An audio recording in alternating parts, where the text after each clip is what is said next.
રાખીશું। ત્યારબાદ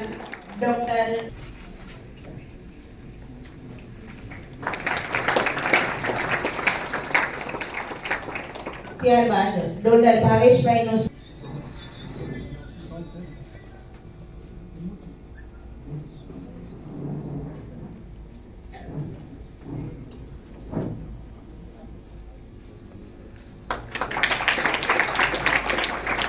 લોહી વાગમસિંહ હિંમતભાઈનું સ્વાગત કરશે। સહેજ ઉતાવળના તાળીઓના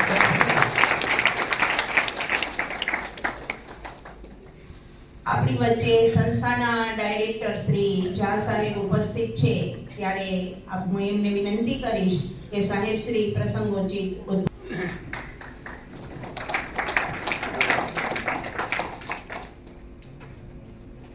અમેરિકાના બીજા દિવસે એક સ્મરણ સભા અહીંયા યોજાય છે। ભૂતપૂર્વ વિદ્યાર્થીઓ જે પણ પધાર્યા છે એ સૌને હું આનંદ સાથે આવકારું છું અને આટલી મોટી સંખ્યામાં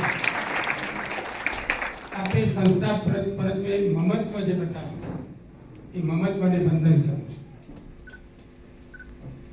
આપણે એટલા માટે અહીંયા અમને નિમંત્રણ આપ્યું છે કે આ સમાજની આવતીકાલ છે।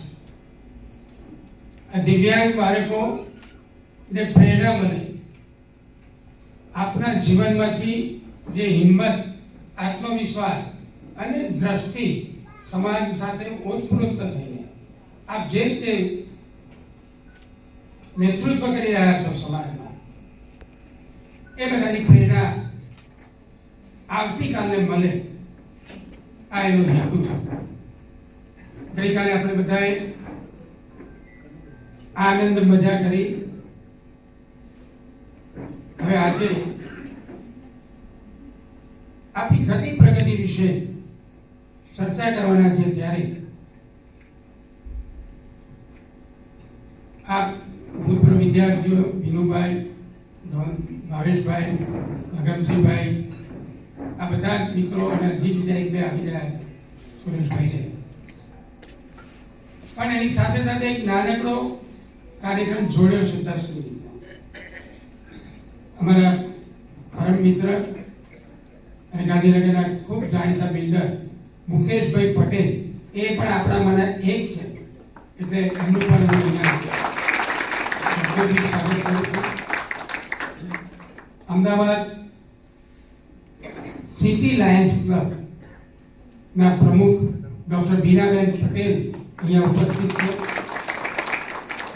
અને એવા લાયન્સ અગ્રણી કનુભાઈ પટેલ પણ અહીંયા ઉપસ્થિત છે, તેમનું હું સ્વાગત કરું। જણાવતા આનંદ થાય કે લાયન્સ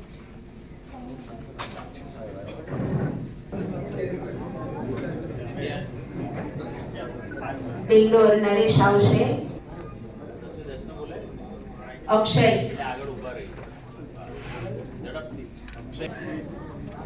લામકા હિતેશ તાળીઓના ગડગડાટથી વધાવીશું। આપે જે અમને મદદ માટે વ્હીલચેર આપી છે એનો સહર્ષ સ્વીકાર કરીએ છીએ। ગોપાલ આવજો બેટા। યસ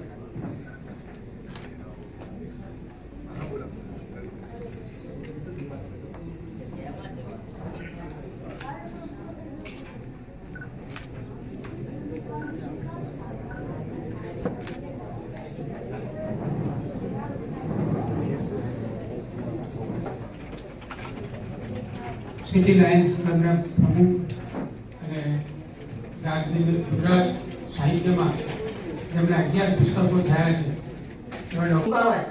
गिरा नहीं सकती। जुनून है अगर जीतने का तो हार भी कभी हरा नहीं सकती, हार भी कभी हरा नहीं सकती। जय भारत, जय हिंद। બરાબર, આમાંથી કંઈક શીખો।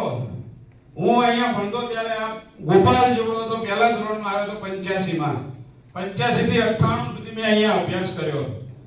ત્યારે ઝા સાહેબ એક વખત અહીંયા મહેમાન તરીકે આવેલા, ત્યારે એમને જોઈ મને થયેલું કે ના અપંગ પણ કંઈક કરી શકે. ત્યારે મેં મારા દિલમાં આમ મક્કમ મનોબળ બનાવેલું કે આપણે પણ કંઈક કરવું છે. આ ગુજરાતમાં તાવતે વાવાઝોડું આવ્યું. હવે આપણે મારા આ બધાના જીવનમાં ઘણા વાવાઝોડા આવ્યા, પણ સાહેબ આપણા મોરિયા હરિદાદાએ નાખેલા છે, આ ભૂતપૂર્વ ગુરુજનોએ નાખેલા છે. આપણા જીવનમાં તાવતે બાવતે કઈ નવે નહીં થાય. બરાબર, આપણું મૂળિયું બહુ મજબૂત છે. સદવિચાર પરિવાર હરિદાદા આજે સ્વર્ગમાં સાહેબ આનંદ લેતા છે. ઓહો, આ એક નાની કોટલી એક આંગો નાનો વાય તો સાહેબ આજે ગુજરાતમાં ડંકો વગાડી રહ્યા છે. એટલે આ બધાને જોડો, શીખો, હારશો નહીં. તમારી અપંગતાને સાઈડમાં મૂકી દો. આ અપંગ આપણને કઈ ખોટ આપી છે ને એની જગ્યાએ ઘણા બધા ભગવાને આપણને બીજા આશીર્વાદ આપ્યા છે, બીજી શક્તિઓ આપી. ખાલી આને બહાર લાવો. જે અભ્યાસ કરી રહ્યા છે એ સર્વે બાળકો हम लोग उमड़ को જ્યારે અમે પહેલી વખત મેં વોટ્સઅપમાં આ પ્રોગ્રામ જોયો એટલે ઉમળકાનો એટલે મેં અંદરથી અમને ઉમળકો એવું થયું કે ચલો આ બાને અમને આજે સદવિચાર પરિવારમાં એક જાણવા મળશે, પ્લસ જૂના મિત્રોને મળવાનો એક મોકો મળશે. ભરવાડ જે અમદાવાદમાં ખૂબ મોટી નામના પ્રાપ્ત કરેલ છે અને અમારા જ ગામના હિંમતભાઈ વાઘમસિંહ કે જેઓ અગ્રણી બિલ્ડર તરીકે બહુ ખૂબ જ ખ્યાતિ પામેલ છે.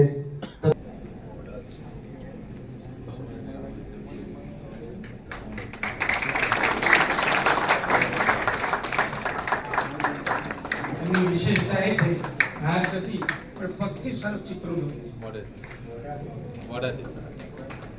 મોડેલ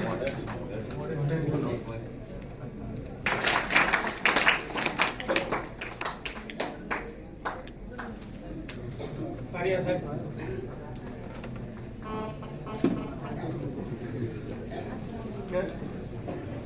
તાળીઓ.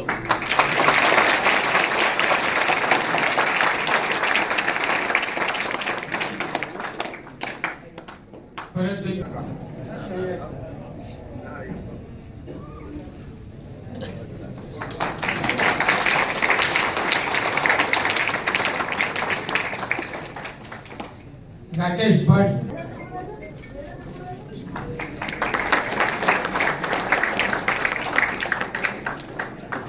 હવે ભરતભાઈને વિનંતી.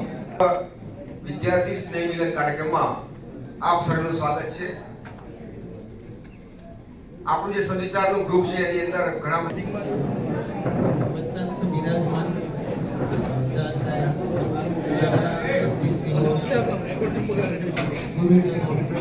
હાલના ગુરુજનો, મારા ભૂતપૂર્વ સાથી મિત્રો અને આજના વિદ્યાર્થીઓ અને અમારી સાથે આજે અમારા પરિવારના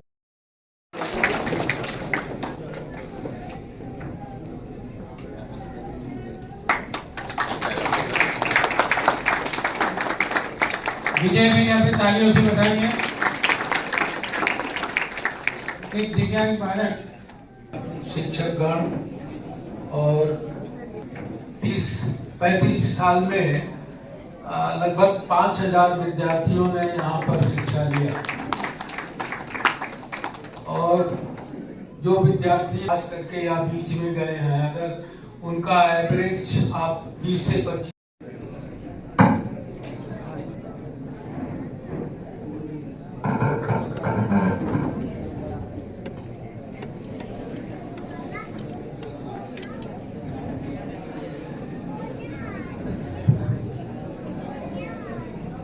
નમસ્તે.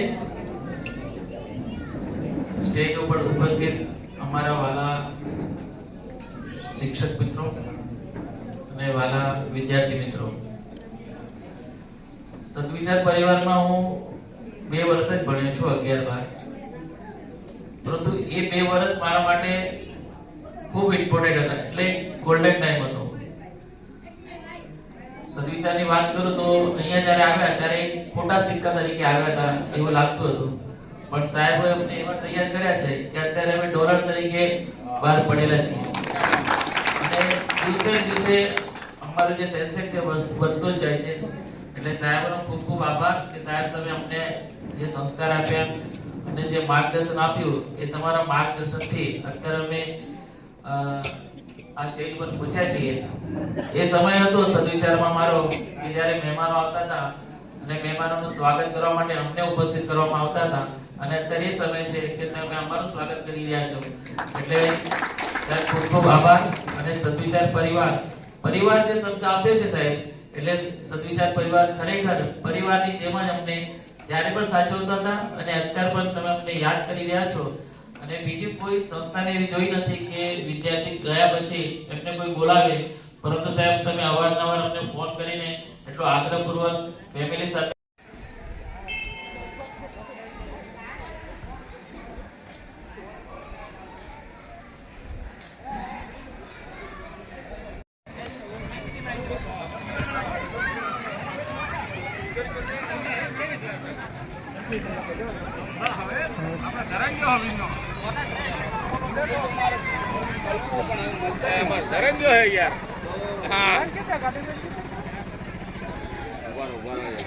તમારા તો આખા બધા મારો તો ભાઈ ભગવાન જોડે બહુ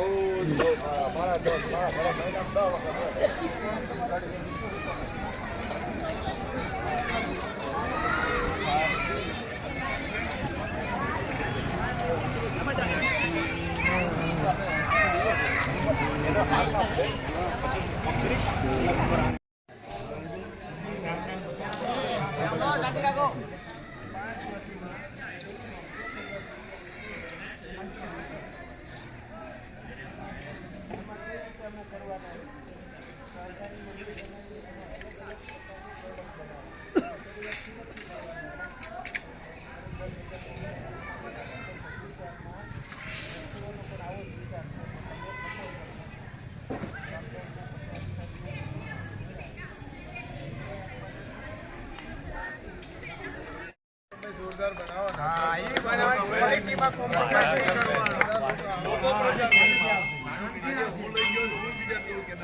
વસ્તુમાં દમ ના હોય ને તો આવા મનીષ કે ધીરુભાઈ કોઈ કશા ક્વોલિટીમાં કોમ્પ્રોમાઇઝ નહીં. મિત્ર જેવો ફોટોગ્રાફર આપણે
ગયો મનીષભાઈ